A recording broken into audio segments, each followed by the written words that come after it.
আপনাদের দেখাবো দীপক কুমার অধিকারী দেবের দেশের বাড়ি। আমাদের বাড়ি থেকে মাত্র 5 মিনিটের রাস্তা। প্রথমে আমি দেবের দেশের বাড়ি দেখাবো, তারপরে রান্নাঘরে গিয়ে নতুন একটি পিঠে বানিয়ে দেখাবো। পুরো ভিডিওটা দেখতে থাকুন। নমস্কার বন্ধুরা, টুটুলদি রান্নাঘরে আপনাদের জানাই স্বাগত।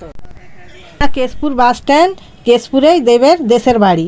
কোন দিকে দেবের বাড়ি যাওয়ার রাস্তা আপনাদের দেখিয়ে দিচ্ছি, তো যাওয়া যাক। ওই যে সোজাসুজি রাস্তাটা দেখতে পাচ্ছেন, ওই দিকে আমরা চলে যাব। কেশপুর বাস স্ট্যান্ড থেকে বেশি রাস্তা না, মাত্র 5 মিনিটের রাস্তা। আজকে আমি একটি নতুন পিঠে বানিয়ে আপনাদের দেখাবো দেবের বাড়ি দেখানোর পর। পুরো ভিডিওটা আপনারা দেখতে থাকুন।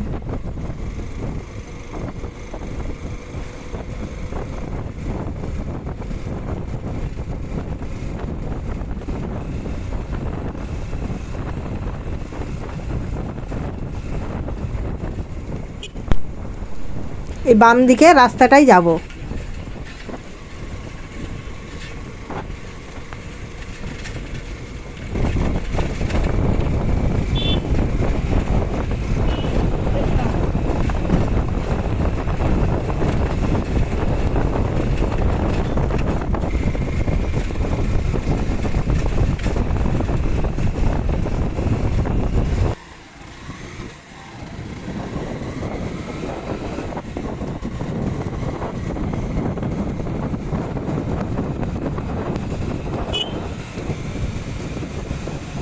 কার কার দেবের বাড়ি যাওয়ার ইচ্ছে আছে কমেন্ট করে জানান।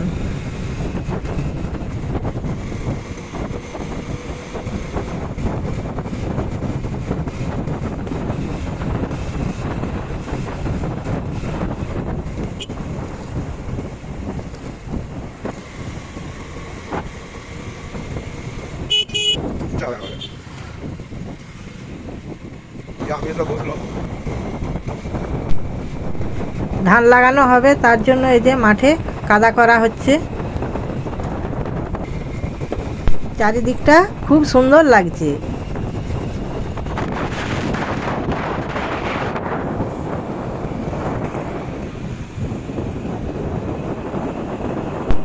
দেবের দেশের গ্রাম ঢুকবো ঢুকবো করছি।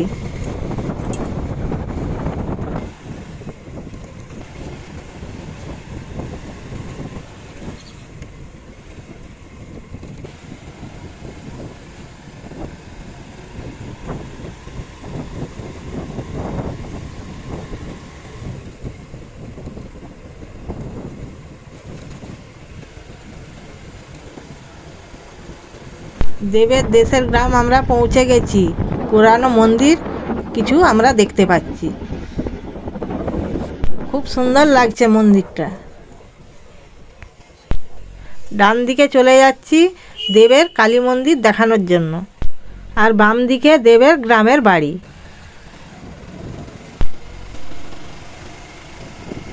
দেবের কালী মন্দিরটা আপনাদের দেখিয়ে দিচ্ছি।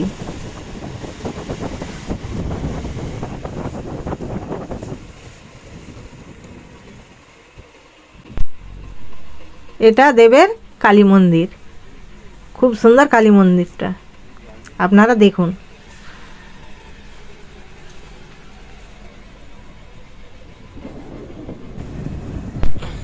এটা হলো দেবের গ্রামের স্কুল, তো আপনাদেরকে একবার ঘুরিয়ে দেখিয়ে দিচ্ছি।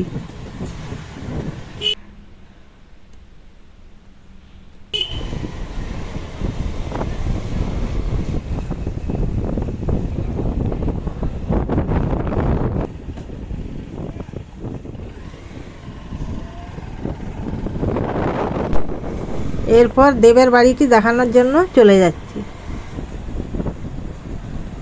ওই হলুদ কালারের মন্দিরটা দেখছেন, ডান দিকে বেঁকে যেতে হবে।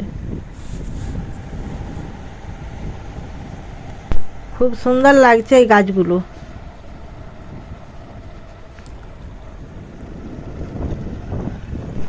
এটা হলো দেবের গ্রামের হরি মন্দির।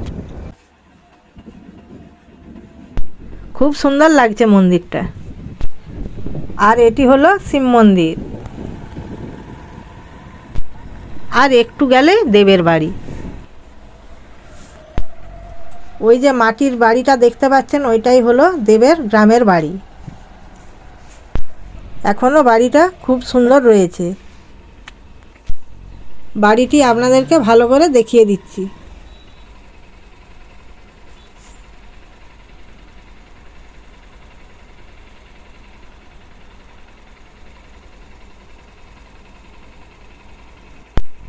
এটাই হলো সেই দেবের গ্রামের দেশের বাড়ি। পাশাপাশি বাড়িগুলো আপনাদেরকে দেখিয়ে দিচ্ছি। গ্রামটি খুব সুন্দর, অনেক বাড়ি আছে। এই গ্রামটি একটু ঘুরে নিচ্ছি।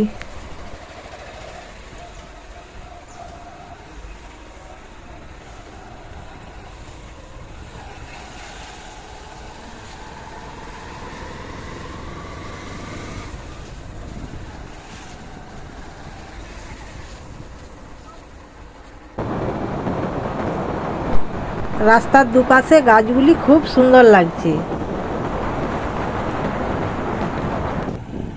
চারিদিকটা ঘুরে খুব সুন্দর লাগলো।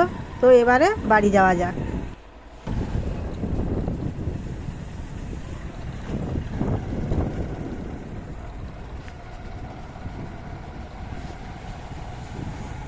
এরপর সেই নতুন পিঠেটি আপনাদের বানিয়ে দেখাবো।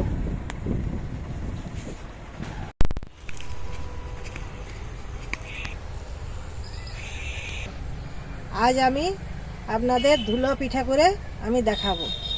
আপনারা পুরো ভিডিওটা দেখতে থাকুন। খুব কম সময়ে এই পিঠাটা আপনারা বানিয়ে নিতে পারবেন। তো শুরু করা যাক। উনুনটা ধরিয়ে নিচ্ছি।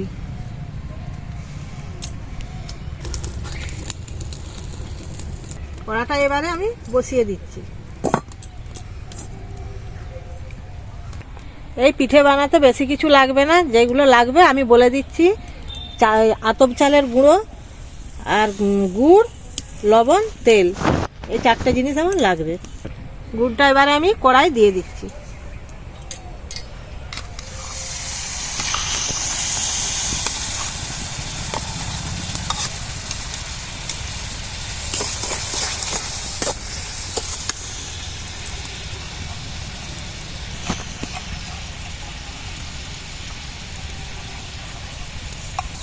এই পিঠেটা জলবিহীন করতে হয়, এতে কোনো জল লাগবে না, শুধু গুড়েই আমি এথালটা করব।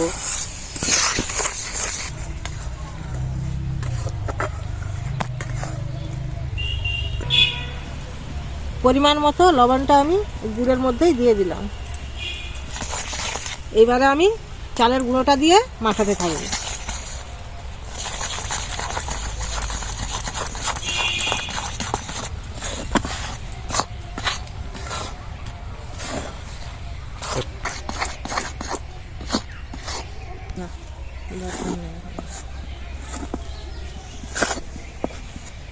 এবার আমি নামিয়ে নিচ্ছি।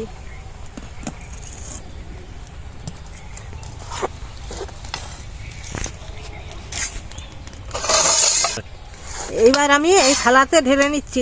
ঢেলে আর একটু ঠান্ডা হলে তারপরে আমি পিঠাটা বানাবো।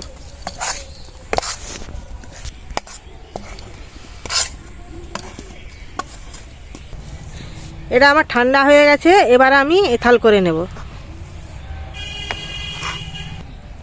পাকিয়ে নিচ্ছি এবারে।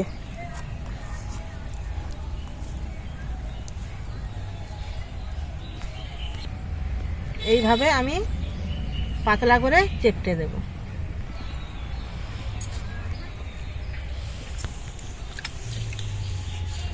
হাতে আমি তেল বুলিয়ে নিচ্ছি, তাহলে হাতে লাগবে না।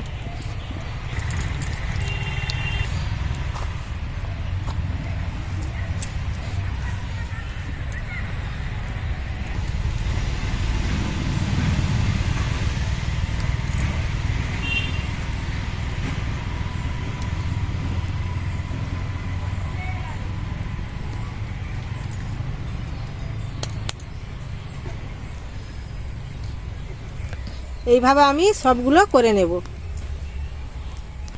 আপনারা পুরো ভিডিওটা দেখতে থাকুন। দেখতে যেমন পারে হোক, খেতে খুব সুন্দর লাগে।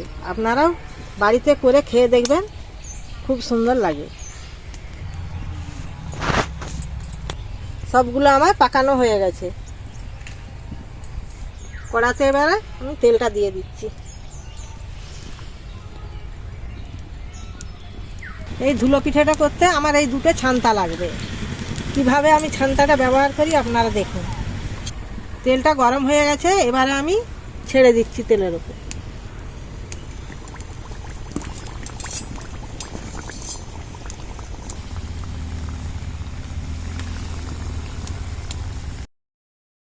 তুলে নিচ্ছি, দিয়ে এই দুটো ছান্তা মিলে তেলটাকে বের করে দেবো।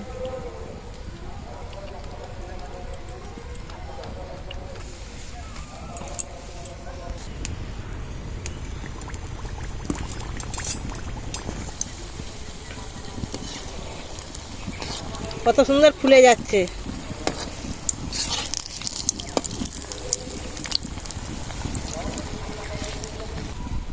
এটাও হয়ে গেছে, তুলে আর টিপে নিচ্ছি আমি এইভাবে।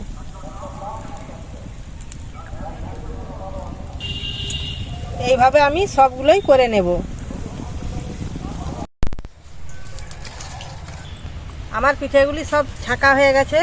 আপনাদের কেমন লাগলো আপনারা কমেন্ট করে জানাবেন। আর আজ ভিডিওটা এই পর্যন্তই।